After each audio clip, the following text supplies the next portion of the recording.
कांग्रेस के प्रदेश प्रभारी सचिन पायलट हा रायपुर में विधानसभा उपचुनाव के सेती पार्टी प्रत्याशी के करीन प्रचार किहिन की युवा कांग्रेस के प्रत्याशी के जीत के हवै संभावना।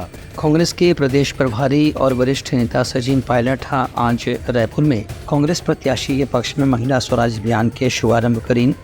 ये मौका में किहिन की भाजपा के चुनाव प्रचार में काफ़ी बौखलाहट और आक्रोश देखे पर मिला थे। एक स्थिति पार्टी के हार निश्चित दिखाई देवत थे। कांग्रेस भवन में पत्रकारों से चर्चा करत सचिन पायलट किहिन की कांग्रेस एक युवा प्रत्याशी ला टिकट देकर के काफ़ी बड़े दाव चले है। एक जरिए युवा नेतृत्व ला उभारे के भी जो राहुल गांधी की योजना है वो बढ़ाए में निश्चित रूप से मदद मिली।